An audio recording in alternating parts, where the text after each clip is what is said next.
زمانہ نزول اس کا کیا ہے، اپنے ذہن میں اس کو جما لیجئے۔ ہم جس حساب سے بات کرنے کے عادی ہیں، سن عیسوی جو ہے اسی کے حساب سے ہمارا پورا ذہن کا صغرا کبرا بنا ہوا ہے،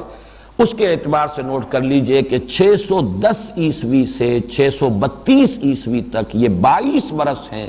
شمسی سال چونکہ بڑا ہوتا ہے 9 دن، اس اعتبار سے وہ 23 نہیں 23 قمری بنیں گے، اور قمری بنیں گے یا تو 40 عام الفیل سے شروع کریں گے، یا یہ کہ قبل ہجرت 12 قبل ہجرت اور 11 ہجری تک وہ 23 سال بن جائیں گے۔ 23 سال قمری ہیں جن کے دوران یہ قرآن نازل ہوا بطرز تنزیل تھوڑا تھوڑا کر کے۔ شمسی حساب سے یہ 22 برس ہیں۔ 610 عیسوی سے لے کر 632 عیسوی تک ان 22 سالوں کے دوران قرآن نازل ہوا۔ ایک رائے ذرا کمزور سی یہ بھی ہے کہ اس کا نزول کا زمانہ 23 برس نہیں ہے بلکہ 20 برس ہے،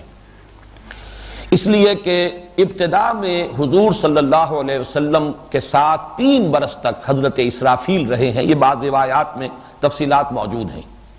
اور کوئی تعلیم ہے حضور کی صلی اللہ علیہ وسلم جو ہم نہیں سمجھ سکتے کہ وہ کیا تعلیم تھی، فرشتے نے تعلیم دی ہے، اور 3 برس تک یہ تعلیم ہوتی رہی ہے، پھر اس کے بعد قرآن مجید کا نزول شروع ہوا ہے۔ لیکن اس قول کا ضعف اس بات سے خود بخود ظاہر ہے کہ یہ 3 برس کی تعلیم کا بھی جو روایت آتی ہے وہ بھی سورہ اقرا جو ہے سورۃ العلق کی 5 آیات کے بعد ہے۔ اقرا بسم ربک الذی خلق، خلق الانسان من علق، اقرا وربک الاکرم الذی علم بالقلم، علم الانسان ما لم یعلم۔ تو روایت یہ کہتی ہے کہ ان آیات کے نزول کے بعد 3 برس تک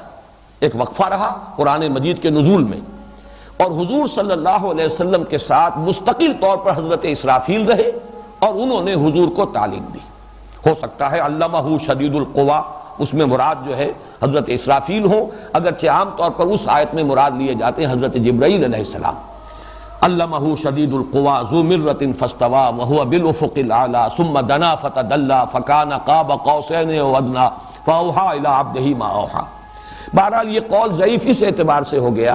کہ اس میں خود یہ شہادت موجود ہے کہ پہلے سورہ علق کی 5 آیتیں نازل ہوئیں، پھر 3 سال کا وقفہ ہے، تو گویا کہ قرآن مجید میں چونکہ وہ سورہ اقرا کی 5 آیتیں بھی تو اسی کا حصہ ہے سورہ علق کا، لہذا صحیح قول یہی ہے کہ زمانہ نزول جو ہے قرآن حکیم کا وہ 23 قمری اور 22 شمسی سال ہے۔ اب یہ کہ جگہ نزول کی کون سی ہے، اس میں صرف ایک نقطہ نوٹ کر لیجئے، تقریباً پورا کا پورا قرآن حجاز میں نازل ہوا ہے، اس لیے کہ حضور صلی اللہ علیہ وسلم کا کوئی سفر حجاز سے باہر کا نہیں ہے آغاز وحی کے بعد۔ اس سے پہلے آغاز وحی سے قبل آپ نے سفر کیے ہیں، شام کا سفر آپ کرتے تھے، یقیناً یمن بھی آپ جاتے ہی ہوں گے، اس لیے کہ رحلۃ الشتاء والصیف قریش کے یہ 2 سفر ہوتے تھے، ایک وہ گرمیوں کے موسم میں اور وہ جاتے تھے شمال کی طرف، اس لیے کہ وہ فلسطین کا علاقہ جو ہے ذرا نسبتاً ٹھنڈا ہے، اور سردیوں کے موسم میں وہ جاتے تھے جنوب کی طرف یمن کی طرف، اس لیے کہ وہ گرم علاقہ ہے۔ تو لإلاف قریش إلافہم رحلۃ الشتاء والصیف، تو حضور صلی اللہ علیہ وسلم نے بھی تجارتی سفر کیے ہیں۔ الخبر جہاں آج آباد ہے شہر، یہاں پر تو ہر سال ایک بہت بڑا تجارتی میلہ لگتا تھا، اور حضور صلی اللہ علیہ وسلم کا وہاں تک آنا تو ثابت ہے۔ بہرحال حضور صلی اللہ علیہ وسلم نے آغاز وحی کے بعد، اب آپ کو معلوم ہے 10 سال تو آپ کے مکے ہی میں ہیں، اس کے بعد آپ نے طائف کا سفر کیا ہے، پھر یہ آس پاس کے جو بھی کچھ عکاس کا میلہ ہے یا کچھ اور جو منڈیاں لگتی تھیں آس پاس کے قبائل، ان میں آپ نے کوئی دعوتی سفر کیے ہیں، پھر آپ نے ہجرت فرمائی ہے،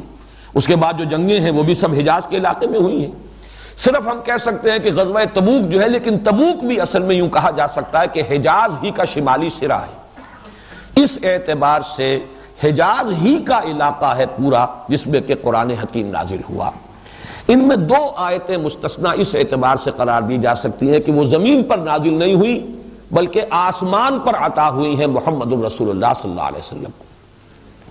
یہ صحیح مسلم میں روایت موجود ہے حضرت عبداللہ ابن مسعود رضی اللہ تعالی عنہ سے، اور وہ یہ ہے کہ شب معراج میں اللہ تعالیٰ نے جو 3 تحفے عطا کیے حضور کو امت کے لیے، ایک نماز کی فرضیت اور 2 آیات، اور کہا گیا ہے کہ یہ سورہ بقرہ کی آخری 2 آیات آمن الرسول بما انزل الیہ من ربہ والمؤمنون، یہ الی آخری سورہ، یہ 2 آیتیں جو ہیں آخری، یہ عرش تلے کے دو خزانے ہیں جو محمد الرسول اللہ صلی اللہ علیہ وسلم کو شب معراج میں عطا ہوئے. گویا کہ یہ دو آیتیں تو مستثنا ہوئی کہ یہ زمین پر نازل نہیں ہوئے حضور پر، بلکہ حضور کو عطا کی گئی ہیں جبکہ آپ خود سدرۃ المنتہا پر تھے اور خود آپ ساتویں آسمان پر تھے صلی اللہ علیہ وسلم. باقی پورا قرآن آسمان سے زمین پر نازل ہوا ہے. اور یوں جغرافیائی اعتبار سے یوں سمجھ لیجئے کہ حجاز کا پورا علاقہ جو ہے وہ نزول قرآن کا، وہ محبت وحی ہے، وہاں حبوط ہوا ہے، نزول ہوا ہے اس وحی کا جو ہمارے پاس قرآن کی شکل میں موجود ہے. امید ہے آپ کو یہ ویڈیو پسند آئی ہوگی. مزید اچھی ویڈیوز کے لیے ہمارا چینل دیکھنا جاری رکھیں. شکریہ.